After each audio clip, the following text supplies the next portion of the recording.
Alô, alô, som.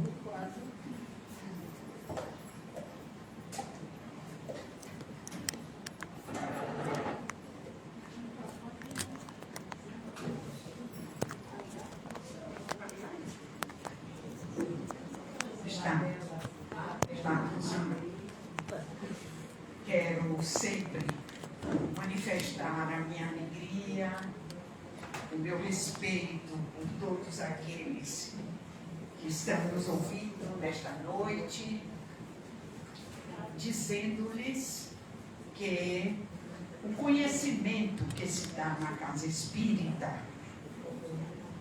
é para ser conduzido conosco em qualquer lugar que estejamos. O nosso procedimento, conforme os Espíritos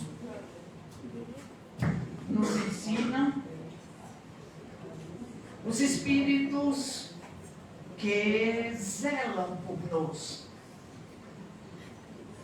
é uma atividade que deve ser manifestada em todo lugar. Conhece-se o espírita pelo exemplo que dá. Então prestemos atenção ao que se diz, às recomendações que são feitas a cada um, para que cada um leve estas recomendações, estes ensinamentos na sua bagagem pessoal. Assim, nós queremos, por favor, quem está aqui pela primeira vez,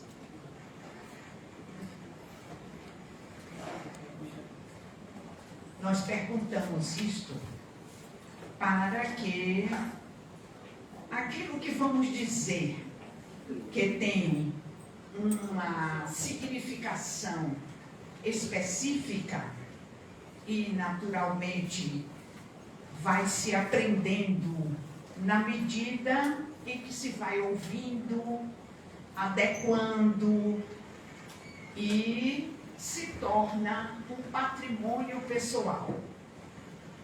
Se a maioria, somente o nosso companheiro é iniciante aqui, eu posso hoje usar uma linguagem específica, porque o Espiritismo tem uma linguagem própria para ser entendido e, com certeza, nós vamos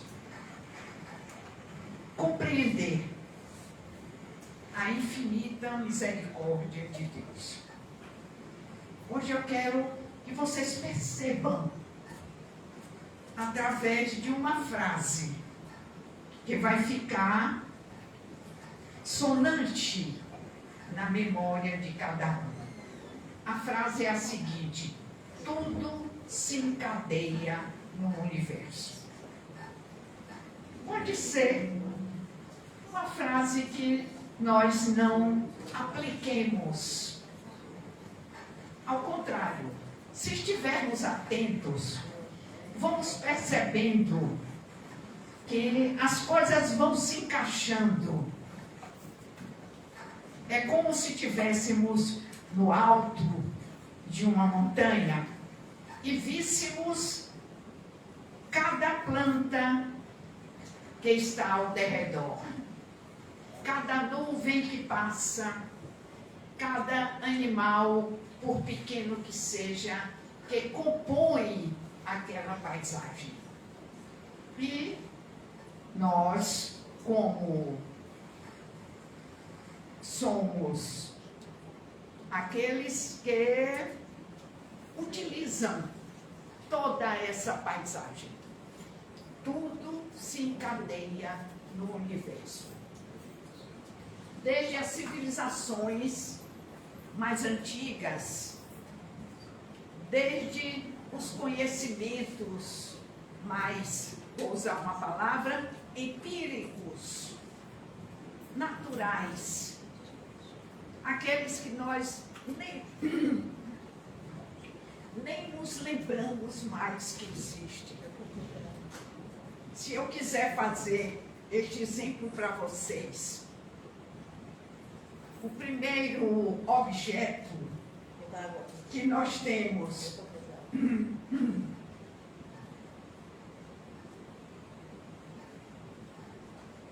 para utilizar é a mão. Através da mão é que existe a colher. Através da mão é que surgiu a necessidade do garfo, da faca. E nós vamos levando estas coisas sem valorizar, muitas vezes nos queixando, porque falta um tempero naquela comida ao nosso paladar. E temos que observar que o desenvolvimento que hoje nós usufruímos é resultado de missionários, uma palavra específica para entendermos. É resultado do trabalho, da dedicação de algumas pessoas que se tornam especiais. Quando eu digo se tornam, eu quero que cada um seja inserido nesse contexto.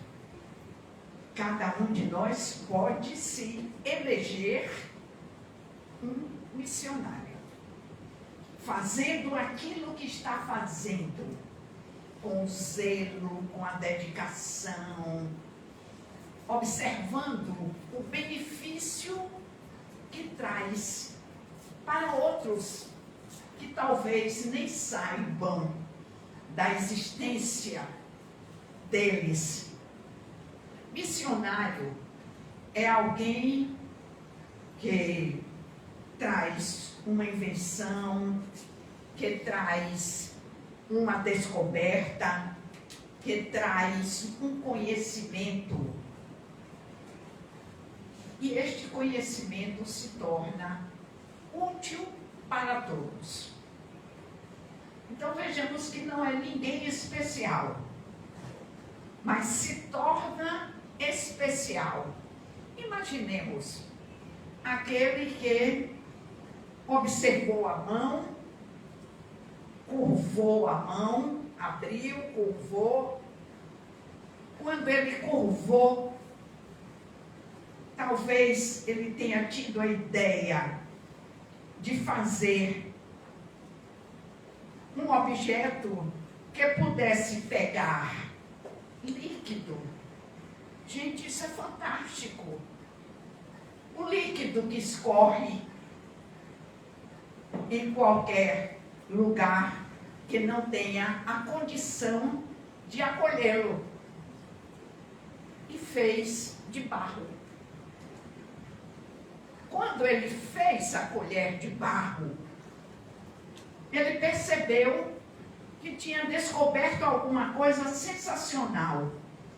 Certamente foi correndo mostrar a quantos pudessem se utilizar deste objeto agora, não mais pela vontade pessoal, a mão, neste movimento, mas hoje.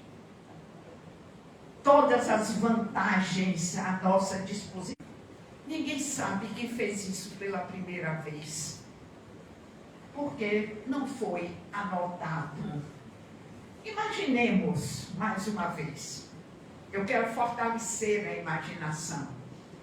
Quem fez a primeira anotação da existência humana se perde nos tempos. Nós vemos, às vezes, uma expressão rupestre, Todo mundo já ouviu isso. Uma descoberta rupestre. O que quer dizer? Uma anotação de um objeto, de um animal na pedra.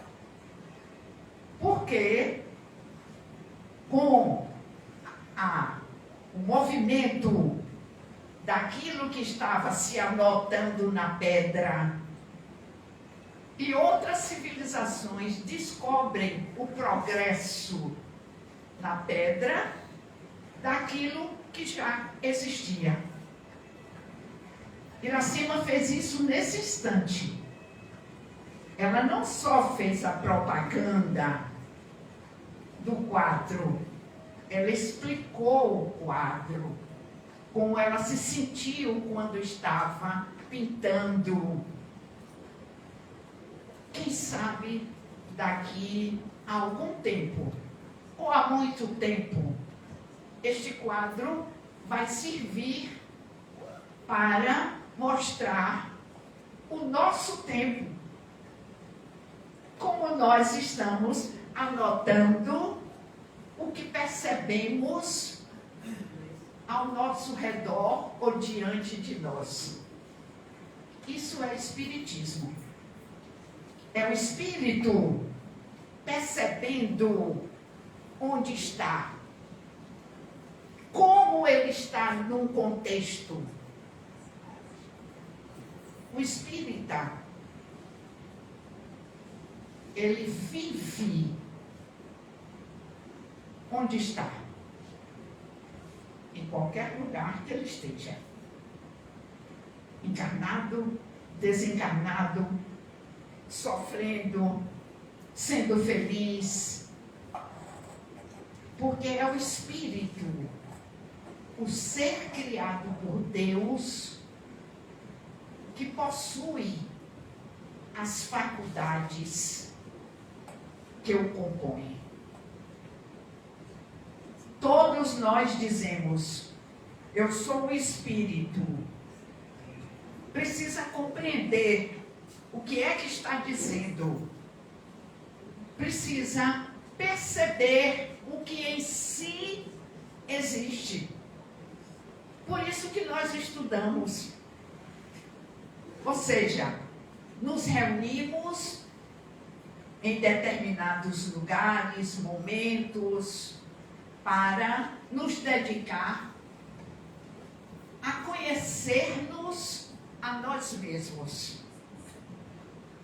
Porque tudo se encadeia no universo. E por isso nós queremos chamar a atenção. Não que os fatos, que muitas vezes chamam ao nosso desenvolvimento, sejam específicos de um determinado momento. Não. Sempre existiram. Sempre as coisas causaram espanto. Sempre a necessidade de ajudar o próximo. Sempre a maldade presente para prejudicar. Mas não esqueçamos que existe uma lei que nós fomos descobrir apenas no século XIX como um movimento social. Quando eu digo social, eu quero me referir a tudo que está à nossa disposição. Queridos companheiros, nós somos sócios da vida. Somos nós que regemos. Somos nós que somos os regentes para que o progresso, esta palavra específica, possa ser notado por nós, aqueles que compõem a sociedade. Por isso temos o dever, a tarefa de dar a nossa participação. Cada um segundo sua obra. Quem disse isso foi o amigo Jesus de Nazaré. Cada um, segundo, conforme sua obra. Cada um de nós é muito importante num contexto. Não é somente aquele que ocupa uma posição de mando. Se não houvesse a quem mandar, não haveria o mandante. Não é verdade? Então, nós temos que fazer a nossa parte. Nós temos que dar a nossa presença e fazê-lo de uma maneira cada vez mais respeitosa ao outro. Porque o outro é partícipe tanto quanto cada um de nós. Quando nós todos pensarmos e agirmos desta forma, viver em cada planeta, em cada lugar onde for permitido a convivência, vai ser uma coisa maravilhosa. Ninguém vai ter medo, ninguém vai se sentir preocupado, a ninguém vai faltar o necessário. Porque o comandante da criação é Deus. A doutrina espírita utiliza esta denominação. Outras religiões, que também assim compreendem a humanidade, elas têm outras denominações para o Criador. Alguns chamam de Buda, outros chamam de Zaratustra, outros chamam de Herê, outros chamam de a denominação que quiser. A doutrina espírita escolhe esta expressão, Deus. O que é Deus? É o Criador de tudo que existe. Basta que compreendamos isso. Todas as coisas, nós nos utilizamos delas de uma maneira que já existe o objeto que nós estamos utilizando. No caso que estava relatando para vocês, o progresso. Outro dia, século XIX, no nosso calendário, nós descobrimos que o progresso é uma consequência da reunião de tudo aquilo que nos beneficia. Não pode regredir. O progresso é um impulso que a organização divina dá àqueles que estão participando da vida. E eu não quero me referir à vida tão somente no seu aspecto humano. Vida é a vitalidade que faz com que as coisas que estão ao nosso redor possam ser por nós utilizadas. Isto é Espiritismo. Observem que tudo isso que eu estou dizendo não tem nenhum segredo para vocês. Mas é preciso que cada um de nós perceba que tudo isto está à nossa disposição para valorizar, para não se entristecer, para não se afligir, porque aquele que se aflige, aquele que se entristece, aquele que se revolta, é porque não está se utilizando das suas potencialidades, da sua organização de forma correta. De forma que os outros que estão felizes estão se utilizando. Eu estou levando vocês a raciocinar. Não somente a compreensão. A compreensão é coisa fácil. Todos nós somos dotados de inteligência. E inteligência significa simplesmente entender. Todos nós podemos entender. Mas o entendimento precisa ser posto na prática. Precisa ser analisado para que ele faça por ele mesmo o progresso. Então, no século XIX, houve um movimento que, a princípio, estava quase que escondido como uma coisa morna. Lembremos-nos do que acontecia antes do século XIX. Século XVIII, XVII, todas as pessoas que manifestavam o seu pensamento. Vocês já ouviram falar em Hegel, Descartes, alguns nomes que simplesmente nós hoje ouvimos falar, mas eram pensadores que diziam aquilo que estavam pensando, para que outros pudessem ouvir e se beneficiarem deste pensamento. São os filósofos. Nós falamos em Sócrates, em Platão, em Aristóteles. São esses pensadores que estavam impedidos de manifestar o que pensavam. Porque havia um movimento das igrejas tradicionais que queimavam essas pessoas.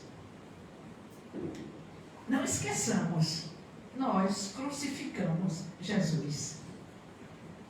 Por que nós crucificamos Jesus?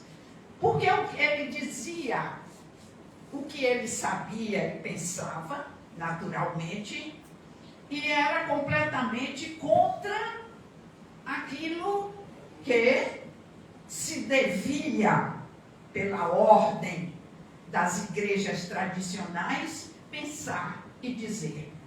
Jesus disse: perdoai. Nós devemos perdoar. As igrejas tradicionais diziam que Deus condena as penas eternas. Aquele que magoa o outro, que peca. Essa palavra pecado desapareceu. Não é mais utilizada. Porque no século XIX, a imposição do pensamento deixou de existir. Não se queimava mais as pessoas em praça pública para que outros não pudessem acompanhar o seu pensamento. É o que se chamou a Santa Inquisição.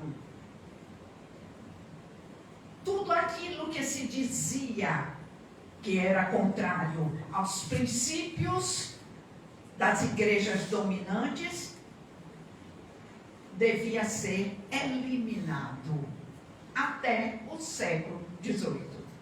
No século XIX, as coisas passaram a se movimentar de forma diferente. Os pensadores já diziam o que pensavam. A igreja não tinha mais o poder de queimar aqueles que pensavam e expressavam o seu pensamento.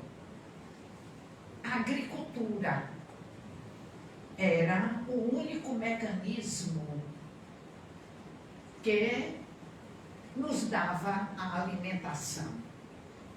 Século XIX, outro dia.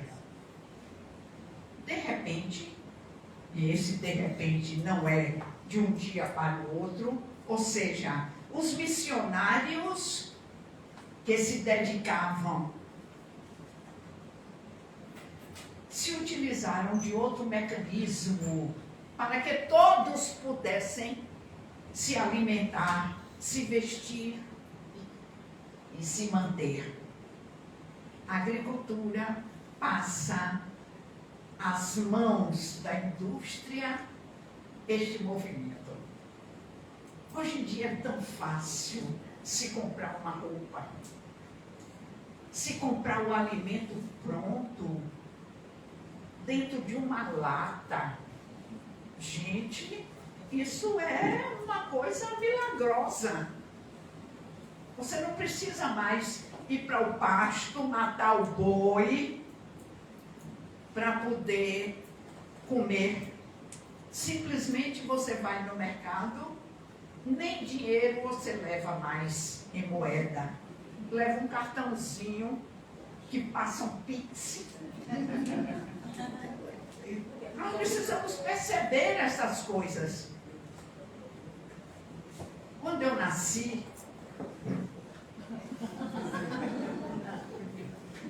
não tinha luz elétrica. No final eu peguei da tela. Era fifó. Se ia para o mato tirar a madeira para acender o fogo.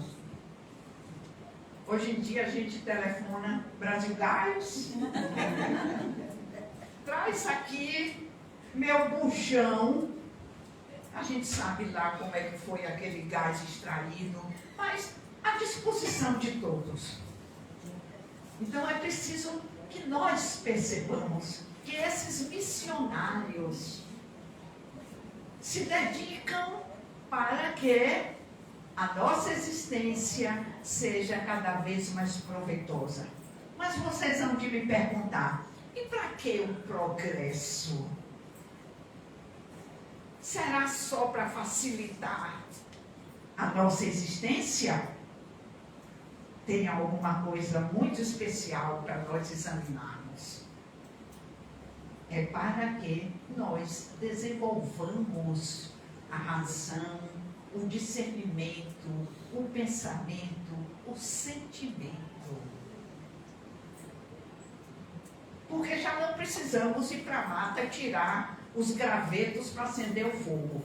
Não precisamos mais ir matar o boi para torná-lo de fumeiro. Tem muita gente que pensa que carne de fumeiro é aquela que está no supermercado ali especial. Não sabe como é feito. Não tinha geladeira, gente. Não pense que geladeira é alguma coisa que sempre existiu. Para conservar o alimento, se botava uma corda na cozinha, salgava a carne, para poder aquela carne se manter à disposição da família, porque todo dia não se matava boi. Então, isto é espiritismo. É o espírito acompanhando, valorizando, para não desperdiçar, para não jogar fora, para compartilhar com aqueles que, aí já é exceção, não tem o suficiente. Imaginemos se o nosso lixo servisse para alimentar outras pessoas, porque muitas vezes nós jogamos fora porque não gostamos daquilo. Não lembramos que existe alguém que possa se beneficiar com aquilo que o meu gosto, o meu sabor não agrada. Mas voltemos ao século XIX, onde a agricultura é substituída pela, foi o que eu disse? Pela indústria, exatamente. Eu faço assim para poder acordar. Tudo aquilo que era anotado era uma disposição de pessoas especiais. Anotado nos papiros, como chamamos, depois na celulose, nas pedras, nos discursos, como privilégio. Lembram como é que Jesus trouxe para nós a sua boa nova? Falando. Jesus não escreveu nada, porque Jesus não era ninguém importante. A importância era dos sacerdotes que ficavam nos templos. Jesus veio e revolucionou tudo. Se fez acompanhado de povo, multidão de povo, é uma expressão específica. Multidão, muitas pessoas, de povo, aquele povo que queria ouvir Jesus, queria ouvir o que ele estava dizendo, que era diferente de tudo aquilo que os sacerdotes nos templos diziam. E uma revolução especial deu origem ao progresso que nós hoje temos. O livro, século XIX. O livro passou a ser um objeto. Era um objeto sagrado, guardado lá no templo, somente manuseado pelos sacerdotes. Com a imprensa, o livro passou a ser um objeto de todos. Progresso fantástico. Todos nós gostamos de ler. Eu fecho os olhos e quero que todo mundo levante a mão. Valor, a disposição. Eu quero que vocês percebam isso. É para que todos saibam. É para que todos tenham a informação. A informação não é privilégio. A informação não deve ser para uns e vedada para outras. Porque existe o livro. E foi neste momento em que a indústria, em que os pensadores, em que o livro passou a ser um objeto de consumo para todos, que surge o Espiritismo. Não poderia ser antes. Porque os seus princípios estão contidos nos livros. Não pode se dizer espírita quem não tem o livro dos Espíritos, o livro dos Médiuns, o Evangelho segundo o Espiritismo, o céu e o inferno e a Gênese. Mas não é ter para enfeitar a prateleira. É ter para ser utilizado. Porque todos nós sabemos hoje ler. Minha mãe não sabia. Minha mãe. Muito menos minha avó. Porque escola era privilégio. Hoje em dia é dever de Estado proporcionar a todas as crianças a escola gratuita da alimentação, da a farda e ainda fornece o livro. E ainda paga mal a professora que ensina.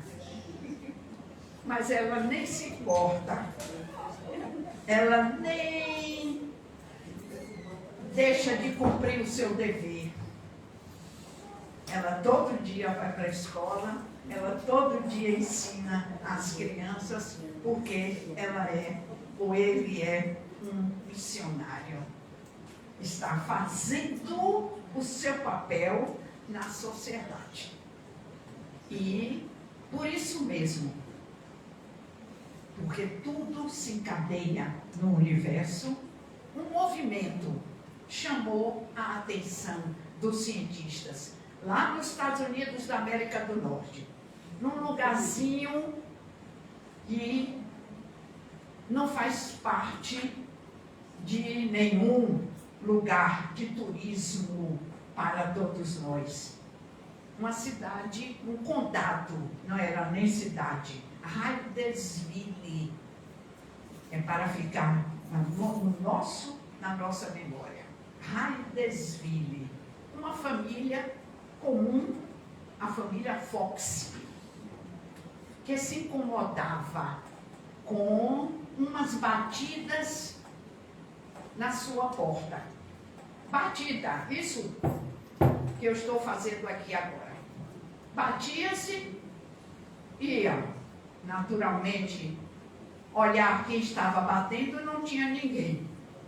Isso incomodou tanto que um dia a senhora Fox resolveu, tinha que ser mulher, né? Resolveu a situação. Chegou na porta depois da batida e perguntou ao vento: quem está aí? Ninguém respondeu. Ela não desistiu. Tem que ser mulher. Mulher não desiste, né? E ela percebeu a diferença do que ia falar, ou do que ia perguntar. E disse: se quem está batendo for um homem, dê uma pancada.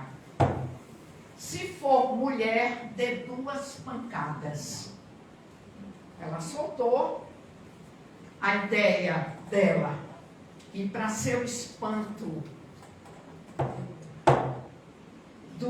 uma pancada se deu. Ela raciocinou: se o meu comando foi entendido, tenho aí uma inteligência igual à minha. E estabeleceu uma regra. Bom, é homem. Como é seu nome? Como é que ele podia dizer? Ela não via nada. Então, o alfabeto através de pancada. Uma pancada, a letra A. 2 pancadas, a letra B. 3 pancadas. Vejam, quando chegasse na Z, era uma pancadaria. Mas foi assim.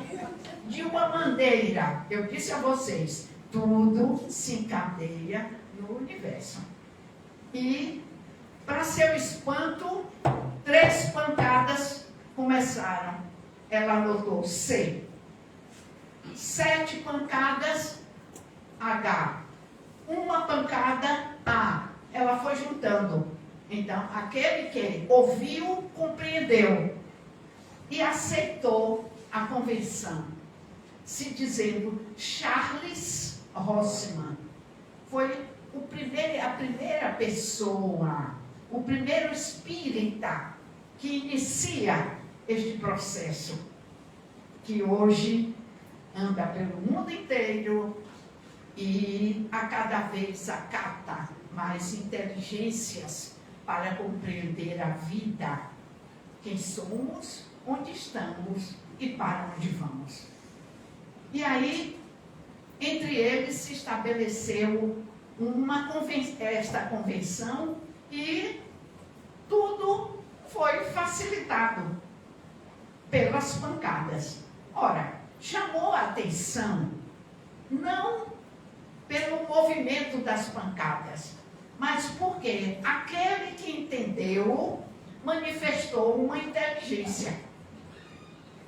Era alguém que pensava, alguém que ouvia, alguém que entendia. E este movimento nos Estados Unidos chamou a atenção dos cientistas. Como Agora nós vamos descobrir isto. Essa notícia passou para a Europa. Naquele tempo, a Europa era o berço da civilização, que hoje está entre a China e os Estados Unidos, que são o foco das descobertas, o foco das incompreensões também. E a notícia chegou em França. A França estava num movimento de liberdade. A queda da Bastilha. A Bastilha era aquela prisão memorável que já não tinha presos. Aquela que enforcava as pessoas, já não tinha mais carrasco para enforcar. A França eclodia em progresso. Vejam a palavra que eu utilizei. Eclodir significa ter cada vez mais movimento, ser cada vez mais acatado. Todas as notícias. E essa notícia de Haidersville chegou em França. Porque a bússola, que eu esqueci de chamar a atenção no momento inicial, propiciava as embarcações agora, um caminho, unia os continentes. Tudo se encadeia no universo. E chegando em França essa notícia, foi uma festa. Os salões parisienses, eles juntavam as pessoas para que aqueles que entendiam pudessem dizer àqueles que perguntavam as suas ideias. Qualquer pessoa podia perguntar diante de algumas pessoas alguma coisa, e esta pessoa que tinha este papel, que hoje nós chamamos de médiuns, eram aqueles que respondiam acerca da vida do outro, respondiam às necessidades do outro, respondiam nada daquilo que em si mesmo funcionava como sua vida.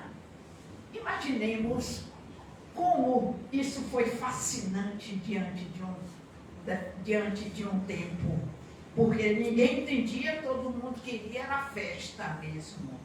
Mas alguns missionários ficaram atentos.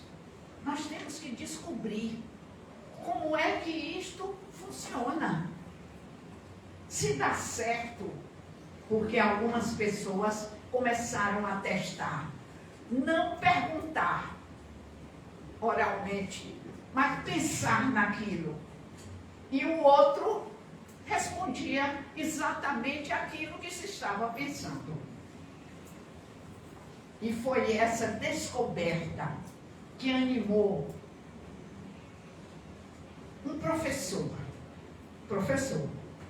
Não esqueçamos, aquele que tem o seu objetivo de ensinar, aquele que quer ver o outro progredir, aquele que se incumbe de ser o comandante do processo, é o professor. Hippolyte Léon Denisard Rivail, cheio de ideias, essas ideias que lhe foram impregnadas. Vou citar também um nome importantíssimo como missionário na educação, Juan Henrique Pestalozzi. Até hoje os professores utilizam pedagogicamente os seus métodos. Ele queria que todos os alunos de França, não somente aqueles que pagavam, mas toda a meninada da França deveria aprender a ler, deveria respeitar o seu próximo, deveria cuidar do corpo e do espírito. era um sonhador, mas que ele colocava o seu sonho à disposição de todos. E ele foi convidado para ver um desses movimentos. Chegou lá, ele observou, ele era um missionário, e essa observação lhe leva a um raciocínio que mais tarde vai se transformar numa doutrina. Porque ele próprio passou a fazer as perguntas. Quando ele descobriu, ou percebeu naturalmente, que quem estava dando aquelas respostas não eram aquelas meninas Bodã, não eram aquelas pessoas que diante dos fatos o fenômeno se dava. Era alguém que sabia e estava querendo passar a notícia. Ele começou a fazer as perguntas, e a primeira pergunta que ele fez a alguém que podia responder foi: quem é Deus? Não era uma brincadeira, já era um movimento, porque tudo se encadeia no universo, que haveria de se desenvolver de uma maneira séria. E a resposta veio: é a inteligência suprema a causa primeira de todas as coisas. Até hoje nós não entendemos, mas repetimos e com certeza haveremos um dia de entender. E ele, entusiasmado pela resposta filosófica, por uma forma diferenciada da brincadeira que se dava nos salões, ele começou a desenvolver este item. Depois ele passou, e Deus cria quem? Cria espíritos. E o que é o espírito? O pragmatismo dele, para que ele pudesse ele próprio entender aquele fenômeno. E eles respondem que o espírito é o ser inteligente da criação. Ora, se o espírito é criação, tem um criador. Ele foi raciocinando e colocando essas perguntas de uma forma como ele sabia, que era professor, pedagógica, para que os vários entendimentos que até então eram consagrados como milagres na igreja, eram próprios dos sacerdotes, passaram a ser um entendimento para todos. Todos nós precisamos entender. Todos nós precisamos saber. Porque Jesus tinha dito na sua pregação que a cada um segundo sua obra. Vejam como tudo se encadeia. E ele foi fazendo as perguntas numa dedicação. Esta palavra dedicação para nós tem uma conotação especial. Dedicar-se significa pensar no outro. Dedicar-se precisa ver o outro. Não o outro, talvez, que esteja tão próximo. Isto é um compromisso. Mas aquele que vê o outro em qualquer distância que ele esteja. Eu estou aqui vendo vocês como pessoas especiais. Não sei onde ninguém mora, não sei quais as famílias, mais de todos, porque eu só conheço as meninas da casa. Eu conheci meninas, algumas já têm cabelo branco, não é? O meu não fica branco, porque eu pinto, claro, né? Mas não sei o nome. Mas estou dizendo a vocês que nós somos seres imortais. Nós somos individualidades. Ele foi aprendendo isto e percebendo que é uma verdade. Porque temos uma organização, embora ela seja igual para todos, por isso que dizemos que todos somos iguais. O administrador é quem faz o movimento. Se eu não quiser, eu me detenho. E Deus não vai me castigar por isso. Porque Deus me deu uma capacidade que se chama liberdade. Sou eu que tenho que reconhecer que tenho a liberdade de escolha. E se essa minha escolha for somente observando os benefícios para mim, eu não vou ficar satisfeita, porque isto é um defeito que se chama egoísmo. A gente só é feliz, queridos companheiros, quando compartilha com o outro. Quando participa com o outro. Se não houvesse isto como regra, nós não conheceríamos o Espiritismo. Porque os espíritos desencarnados compartilharam com a senhora Fox, que por sua vez passou a ideia para os cientistas, que por sua vez fez Hippolyte Léon Denis Arrivaio ir a uma daqueles movimentos, que por sua vez trabalhou incessantemente. Quando eu falei em dedicação, dedicar não é dizer uma vez uma coisa. Dedicar é estar sempre atento à necessidade do outro. A dedicação dele para que todos pudessem compreender aquilo. E um dia ele perguntou, notando a diferença entre as respostas às suas perguntas, que havia ali muitos que respondiam, uns de uma forma mais professoral, mais dedicada, mais manifestando o saber. Outros simplesmente respondiam, mas todos estavam empenhados em nos mostrar uma doutrina. Ele descobriu isso já no fim, que o que ele perguntava era respondido de tal forma, claramente, para a compreensão de todos, estava organizando uma doutrina. E lhe disseram que estava ali uma equipe do Espírito Verdade.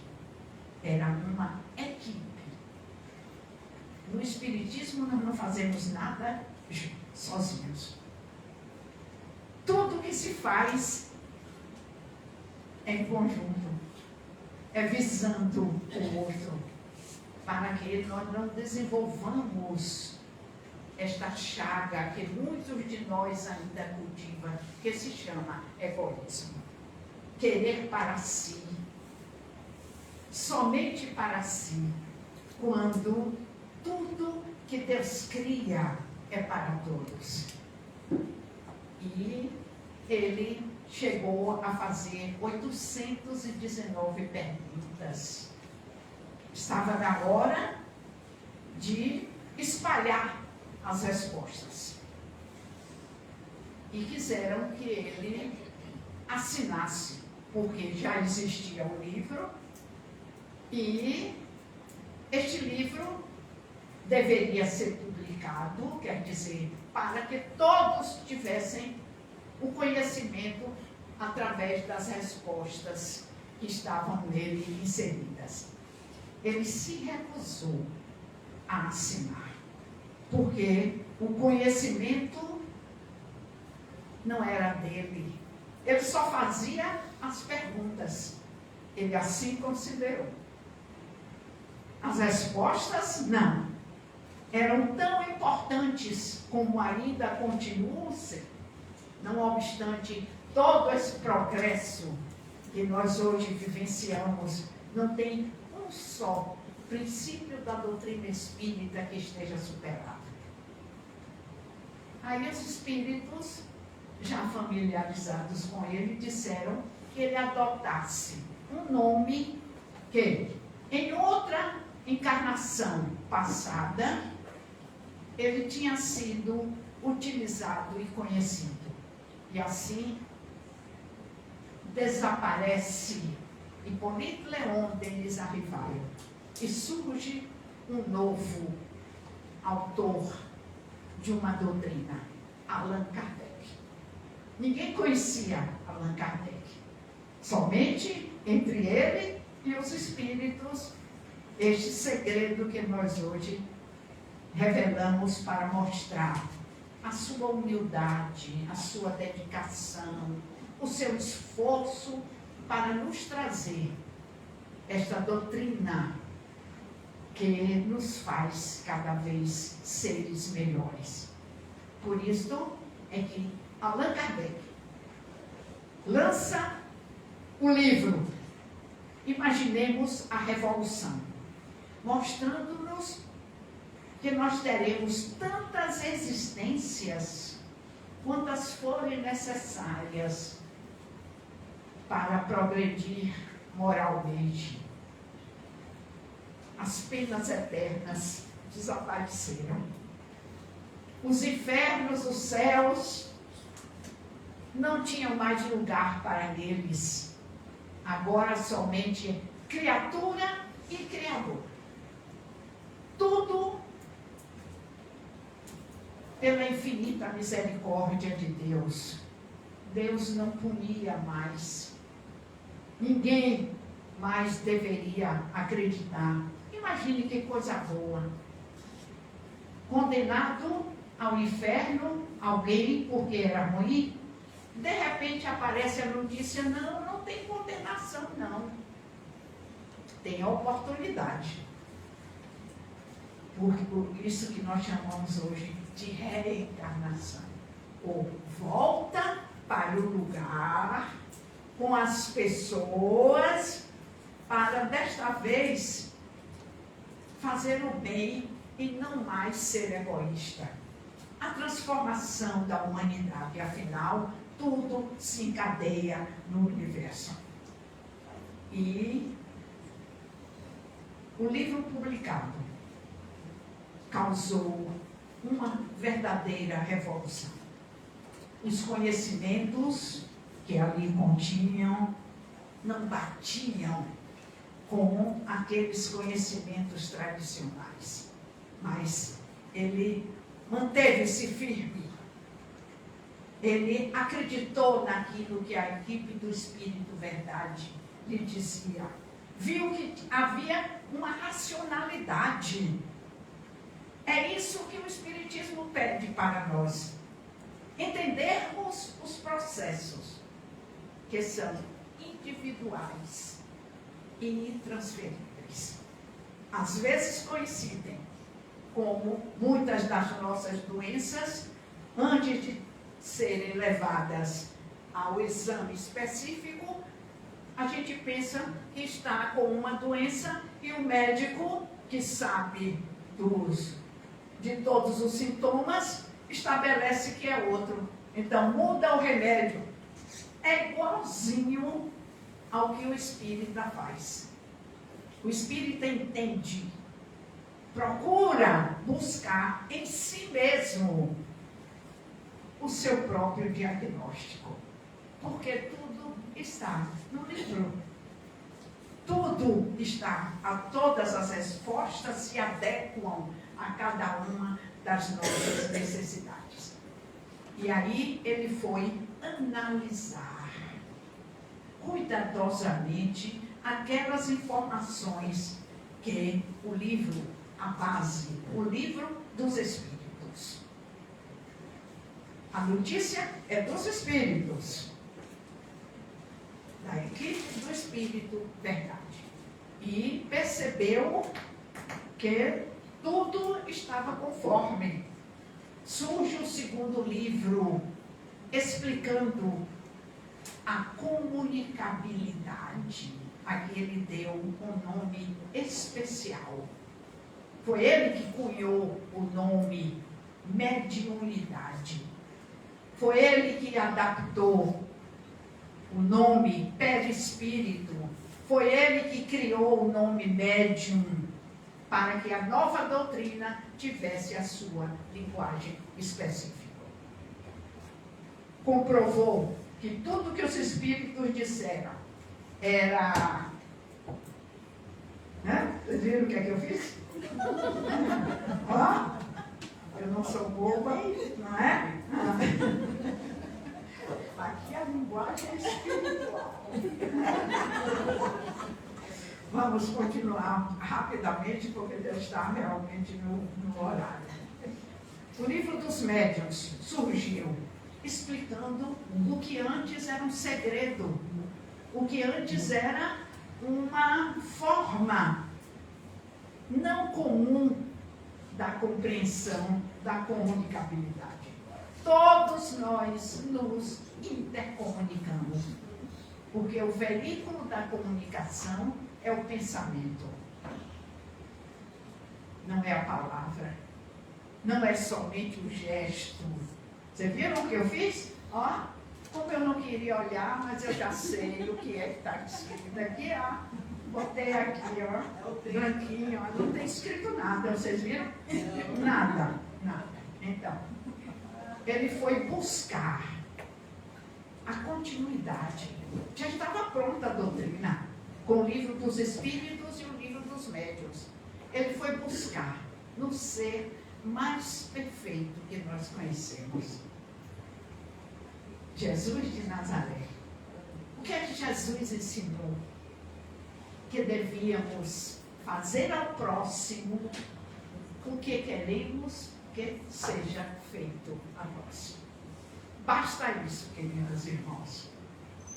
Quando nós fizermos ao próximo, ou seja, ao outro, o que queremos que seja feito a nós, nós viveremos em paz. Responsabilizando a cada um segundo sua obra.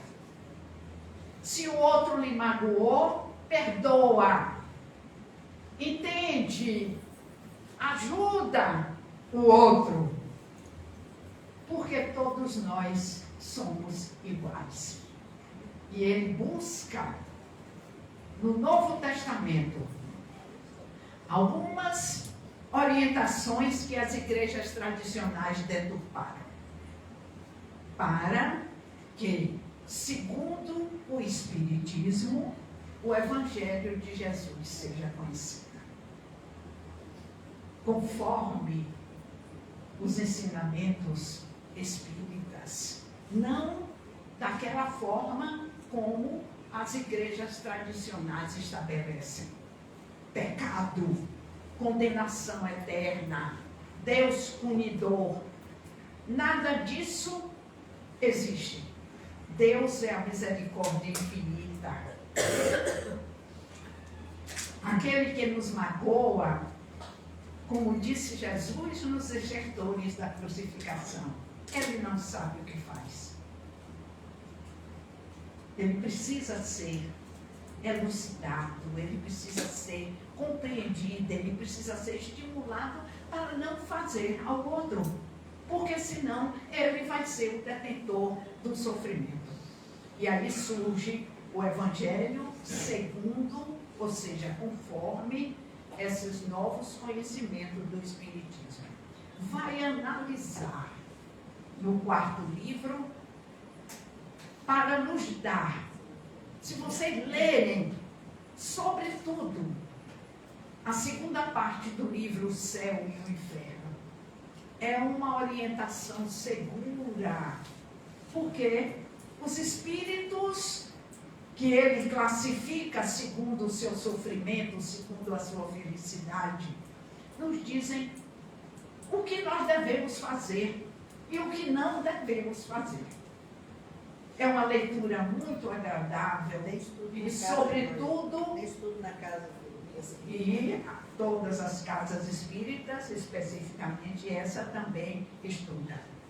Por fim, ele observa que a ciência traz, através dos missionários, as explicações que os espíritos lhe deram desde o primeiro livro. E surge a Gênese. Estava pronta a doutrina. Ele começa a viajar. As viagens de Kardec são para divulgar o novo conhecimento. Enfrenta todas as dificuldades. Enfrenta tudo aquilo que a nova doutrina deveria enfrentar e se manter. Hoje, nós temos liberdade de culto. Ninguém vai nos prender quando sairmos daqui.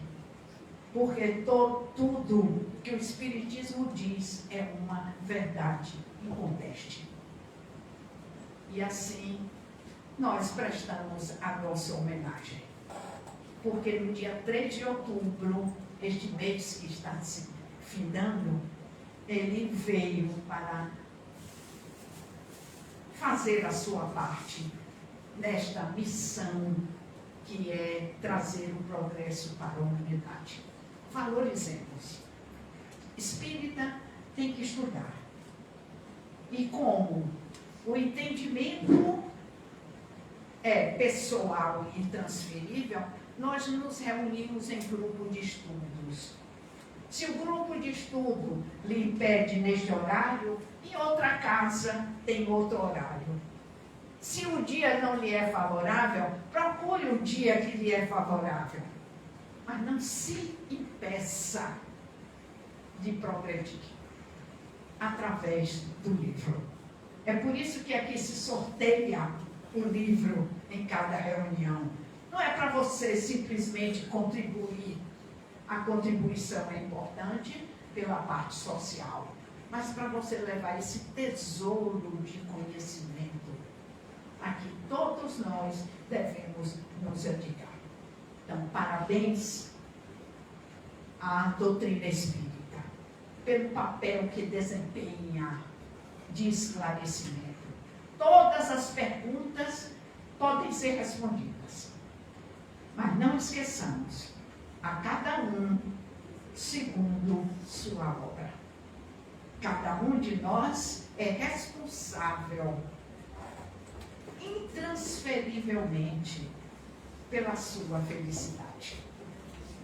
Parabéns a Allan Kardec, parabéns à equipe do Espírito Verdade. E o trabalho continua, porque através do processo da comunicabilidade, nas nossas reuniões particulares, e ela é particular, para que o sofrimento que é exposto não se torne público. Nenhum de nós gosta de manifestar o nosso sofrimento para os outros. Então, obedecemos a este princípio que se chama caridade, fazendo nossas reuniões que chamamos de mediúnicas, em que nos comunicamos com os desencarnados, em que minoramos as suas aflições, em que ajudamos-nos mutuamente. E a Casa Espírita continua a fazer o seu papel. Aqueles que estão iniciando, mirem-se nesse espírito. Vamos ser úteis uns aos outros. Vamos, para terminar, não esqueçamos, fazer aos outros o que queremos que seja feito a nós. Muito obrigada pela atenção.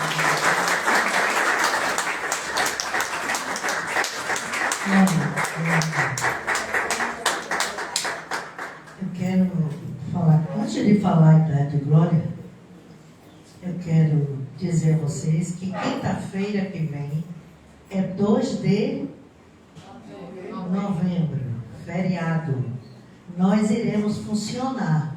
Estaremos aqui, dia 2 de novembro. Então, não suspenderemos a nossa atividade, nem da quinta, nem do sábado. Eu sei que é um feriadão, mas também sei que muita gente não vai viajar. Então, quem não for, nós estaremos aqui.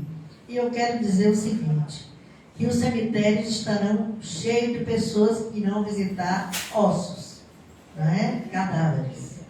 Vamos dizer assim, a verdade. Porque a grande maioria dos seus entes queridos não estão lá. E talvez vocês os atraiam pelos seus pensamentos, num lugar que não é agradável.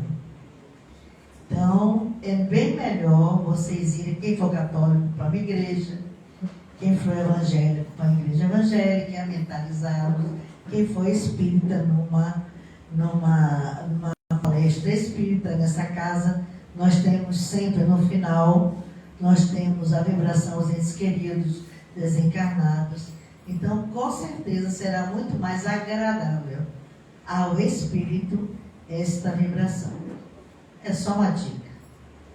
No dia 2 de novembro, a minha casa de trabalho, o Instituto Kardecista da Bahia, faz 100 anos de fundação. Nós vamos fazer um evangelho especial, comemorativo, 100 anos de trabalho ininterrupto. E ela quase pega. Porque agora eu vou dizer. Ela tem 89 anos, essa cabecinha que não esquece de nada, que passa o horário da palestra falando, e que eu ainda coloco aqui, ela vira um papel, 89 anos, para o ano ela fará 90 anos. Eu acho que é até uma obrigação nossa, falando assim, seriamente, falou tudo, de aproveitar as mensagens da glória, a oportunidade que ela traz. E essa casa, ela sabe que ela tem e terá sempre acesso, porque o ideal é que a gente aprenda com quem mais sabe, com a experiência com ela, que já vivenciou tanta coisa da doutrina. E ela traz minúcias, não é? Então, o pessoal do Instagram que não assistiu a palestra depois, assista com calma. E dia 2, que nós chamamos finados, eu não gosto, porque eu jamais serei finada. Entendeu? Quem é que está falando? Hã? Usar a palavra finado, sabe? Não, pois é, nós não somos, eu não sou, você também não vai ser finado. Porque é uma forma de falar para as pessoas. Isso, que morreu, acabou. Pois aquele é. espírito que estava ali circulando para ele entender que ele tinha morrido. E você veja, É o fim. e hoje a gente já sabe, pela história que a Glória contou, que falou tanto aí, que nós não somos finados, nós não morremos. Simplesmente o corpo físico é quem realmente perde o fluido vital e perece, e se transforma em outros elementos, digamos assim. Mas nós continuamos o nosso aprendizado. E acreditemos ou não, e eu digo mais, tem muito espírita que não acredita nisso. Tem espírito que eu estou falando aqui, e eu tenho o hábito terrível de ler o pensamento das pessoas. Isso é um hábito terrível, que às vezes eu estou falando aqui, e eu percebo algum pensamento e dizer assim, será? Será que é? Olha, meu pai teve uma filha médio de nascimento, eu. E ele não acreditava de jeito nenhum em nada. Morreu, acabou. Ele dizia, Iracema, morreu, acabou. Eu vejo espírito desde que eu me conheço. Minha mãe morreu, eu tinha 8 meses. Eu andava de mãozinha dada com ela com 1 ano, 2. E ela ficou comigo até a minha filha nascer. Então, como tantos outros também. Então, para mim era normal. Meu pai diz assim, isso não existe. Meu pai só tem uma coisa, o jeito do senhor entender. Um dia que o senhor vai. Então, o senhor, uma hora, o senhor vai desencarnar também. E aí, o senhor vai ter essa constatação. E é verdade. Quem não acredita, não tem problema nenhum, porque um dia eu vou desencarnar e todos nós vamos também. Até o pessoal que também está assistindo no Instagram e que irá assistir também vai desencarnar. Então é isso, nós não somos daqui. Nós estamos aqui. E em algum momento, idade não quer dizer nada. Glorinha vai fazer 90. Quanta gente jovem já desencarnou antes de Glorinha? Ou antes de mim? Então, isso não quer dizer nada. Desencarna pessoas com 10 anos, com 20, com 30, 40, 50. Eu tive uma sobrinha que desencarnou com 46 anos agora, e a mãe dela tinha 81, que estava se programando, minha mãe, quando desencarnar, ela vai desencarnar. Então, na verdade, no nosso momento, naquele momento que carimba o passaporte, amiga, nós vamos. Certo? Então, semana que vem, nós estaremos aqui, e adivinha quem vai fazer a palestra, e o título da palestra é Desmistificando a Morte. Quem adivinhar vai ganhar o doce ou a bala. Quem adivinha? Glória Pita.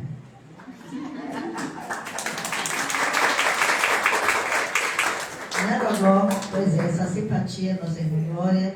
Me despeço agora do pessoal do Instagram e vamos continuar com a nossa tarefa do passe.